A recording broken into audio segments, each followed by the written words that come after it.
ലാൽ സലാം മോഹൻലാൽ നായകനായി എത്തിയ ഹൃദയപൂർവ്വം സിനിമയുടെ 19ാം ദിനത്തെ കളക്ഷൻ റിപ്പോർട്ടുകളിലേക്ക് കടന്നു വരാം. അതിനു മുന്നോടിയായി ഒന്ന് ചാനൽ സബ്സ്ക്രൈബ് ചെയ്യുന്ന കാര്യം പരിഗണിക്കണമെന്ന് അഭ്യർത്ഥിക്കുന്നു. 733ഓളം ഷോകളാണ് ട്രാക്ക് ചെയ്യപ്പെട്ടിരിക്കുന്നത്. 25,000-ഓളം ടിക്കറ്റുകളാണ് ഇന്ന് വിറ്റുപോയതായി ട്രാക്കേഴ്സ് പുറത്തുവിടുന്ന കണക്കുകൾ. 40 ലക്ഷം രൂപയോളമാണ് സിനിമയുടെ ഇതുവരെയുള്ള കളക്ഷൻ റിപ്പോർട്ടുകൾ പുറത്തു വന്നിരിക്കുന്ന ഗ്രോസ് ആയിട്ടുള്ളത്. അതും 13% സിനിമയുടെ ഓക്യുപ്പൻസി. ഇന്നലത്തെ കളക്ഷൻ വെച്ച് നോക്കുമ്പോൾ ഇന്ന് വലിയൊരു ഇടിവാണ്. ഇന്നലെ ഏകദേശം 37% ഓക്യുപ്പൻസി ഉള്ളിടത്ത് ഇന്ന് 13-14% മാത്രമാണ്. ഇന്നലെ 75,000-ഓളം അല്ലെങ്കിൽ 76,000-ന് മുകളിൽ ടിക്കറ്റുകൾ വിറ്റുപോയപ്പോൾ ലഭിച്ചത് 1,22,00,000 രൂപയായിരുന്നു ട്രാക്ഡ് കളക്ഷനെങ്കിൽ ഇന്ന് 25,000 ടിക്കറ്റ്, അതായത് വലിയ ഒരു ഇടിവ് തന്നെയാണ്. സ്വാഭാവികമായിട്ടുള്ള ഇടിവെന്ന് തന്നെ പറയാം. വർക്കിംഗ് ഡേ ആണ്, വീക്കെൻഡിലെ ഒക്കെ പോലെയല്ല.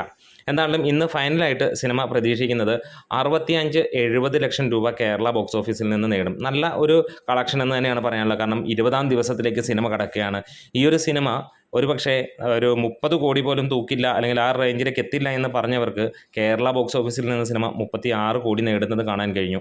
അതായത് ഫൈനലായിട്ട് കേരള ബോക്സ് ഓഫീസിൽ നിന്ന് സിനിമ 40 കോടി നേടുമെന്നുള്ള പ്രതീക്ഷയാണ്. വേൾഡ് വൈഡായിട്ട് 71 കോടിയോളം നേടിയ സിനിമ ഏറ്റവും കുറഞ്ഞത് 80 കോടിക്കെങ്കിലും എത്തുമെന്നുള്ളതാണ്. 100 കോടി എത്തുമെന്നുള്ള പ്രതീക്ഷയുമാണ്. എന്താണെങ്കിലും ഇതിനോടകം തന്നെ 18,000-ന് മുകളിലുള്ള ടിക്കറ്റുകളും ഷോകളും 21 ലക്ഷത്തിന് മുകളിലുള്ള ടിക്കറ്റുകളും വിറ്റുപോയി. അത് 25 ലക്ഷം ടിക്കറ്റുകൾ എങ്കിലും ഇതിൻ്റെ ഫൈനലിലേക്ക് നമ്മൾ പ്രതീക്ഷിക്കുകയാണ്. അപ്പോൾ നമ്മുടെ വീഡിയോസ് ഇഷ്ടമായെങ്കിൽ ഒന്ന് സപ്പോർട്ട് ചെയ്ത് തരണം. ഇതുവരെ ഈ സിനിമ കാണാത്തവരാണെങ്കിൽ നിങ്ങൾക്കൊന്ന് കമൻസോടെ പറയാം. ഒരു ഫാമിലിയുമൊക്കെ പോയി വലിയ രസകരമായിട്ട് ചിരിച്ചും ഒരു സന്തോഷകരമായി ചെറിയ ഒരു കണ്ണൊക്കെ നിറഞ്ഞു വരാനുള്ളൊരു സിനിമയായിട്ട് നിങ്ങൾക്ക് വരാം. വലിയ പ്രതീക്ഷകളല്ലാതെ, എന്നാൽ സമീപകാലത്ത് കാണുന്ന സിനിമകളിൽ ചിരിച്ച് ഇറങ്ങാനുള്ള ഒരു സിനിമയും നല്ല രസത്തിൽ കോമഡിയൊക്കെ വർക്കൗട്ട് ചെയ്ത ഒരു ചിത്രവുമാണിത്. അപ്പോൾ സപ്പോർട്ട് വേണം. ലാൽ സലാം.